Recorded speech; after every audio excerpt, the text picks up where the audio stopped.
हाँ, तो राम सु में जो सु का ऊ है वो अनुनासिक है और इसका मुख्य रूप से प्रमाण है प्रत्यय, यह प्रयोग सूत्रकार का। अगर सु का ऊ अनुनासिक नहीं होता तो उसकी उकार की संज्ञा न होने से साको ऋतु विसर्ग नहीं होता, प्रत्यय यह प्रयोग सिद्ध नहीं होता। और प्रत्यय यह प्रयोग सूत्रकार ने किया है, इससे ज्ञात होता है और उपदेश ही है, क्योंकि प्रत्यय के रूप में है तो उपदेश होने के कारण और उपदेश अवस्था में सु के ऊ को अनुनासिक होने के कारण उसकी इत संज्ञा होगी, तस्य लोप से उसका लोप होगा। राम स यह अवस्था बनेगी। राम स इस अवस्था में सूत्र आपका लगेगा सुप्तिगंतम पदम, सुबंतम तिगंतम च पद संयम से आती। ये क्या है? ये सुबंत तद आदि है। सुप यहाँ पर क्या है? सुप ये सुप प्रत्याहार सौजश के सु से लेके सुप के प तक माना जाता है।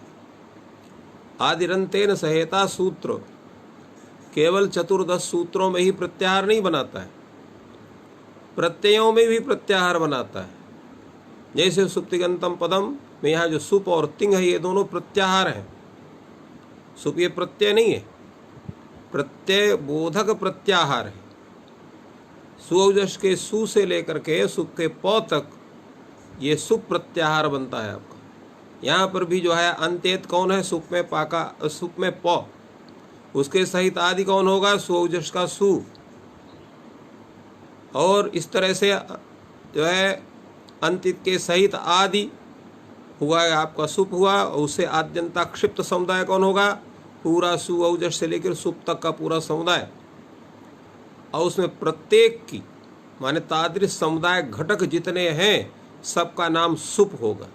इसलिए सु भी सुप है, औ भी सुप है, जस भी सुप है, आदि सभी सुप माने जाते हैं। इसी प्रकार जो है तिप्तस जी के ती से लेकर के महिंग के ngौ तक जो है तिंग प्रत्याहार माना जाता है। वहाँ पर भी आपको आदिरंतेन सहिता सूत्र रहेगा। अंतित कौन है? महिंग का ङ, उसके सहित आदि कौन है? तिप का ती। तो इनसे दोनों से आद्यंता क्षिप्त समुदाय कौन होगा? तो जो है तिप्तस जी, सिप्तस्था आदि पूरे वही इड वही महिंग तक का पूरा समुदाय। तो प्रत्येक घटक जो तिवादी हैं उनकी सब की संज्ञा तिंग होगी। तो इसलिए तिंग से जितने भी तिप्तस इत्यादि उनका सबका ग्रहण होता है, और शुभ से जो है सुऔजस जितने इनका सबका ग्रहण होता है।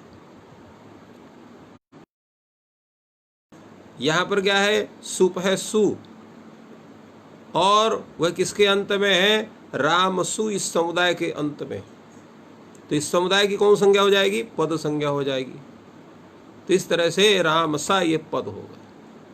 तब आपका सूत्र रहेगा ससजुषो रुहु पदांत से यह रूह यह सह तस्य रुह स्यात्। तो यहाँ पर क्या है? पदांत सकार है कि सजुष संबंधी पदांत सकार, तो पद हो जाएगा।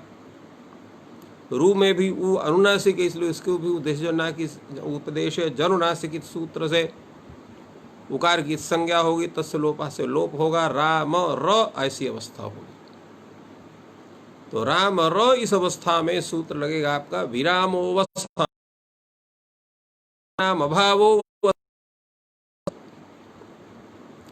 कल हमने बतलाया था कि यहाँ पर वर्णा नाम अभाव का स्वरूप क्या होगा, तो हमने बताए उन दो स्वरूपों की सिद्धि कैसे होती है। जब हम विरम्यते अस्मिन असो विरामः ऐसे विपूर्वक रम धातु से जब अधिकरण अर्थ में घय करते हैं तो वहां पर अंत होता है। अर्थ में घय प्रत्यय करते हैं तो वर्ण में विद्यमान अर्थात अवसान अवसान अवसान लिखा हुआ है, वर्णा नाम अवसान संज्ञा से। तो खरवसानी और विसर्जनीय में भी जो अवसान है उसका जैसे खर प्रत्याहार घटक वर्णाभ्योहितोत्तरत्व विशिष्ट पद जो है रेफ, उसको विसर्ग होता है। तो यहाँ पर भी अवसान संज्ञा कौन होगा? अगर अवसान, हाँ आज थोड़ा सा फिर ये हो रहा है। तो अगर हम यहाँ पर अवसान को अभाव लेते हैं तो अवसान संज्ञा भाव व्यवहित उत्तरत्व विशिष्ट जो रेफ है उसको विसर्ग होगा।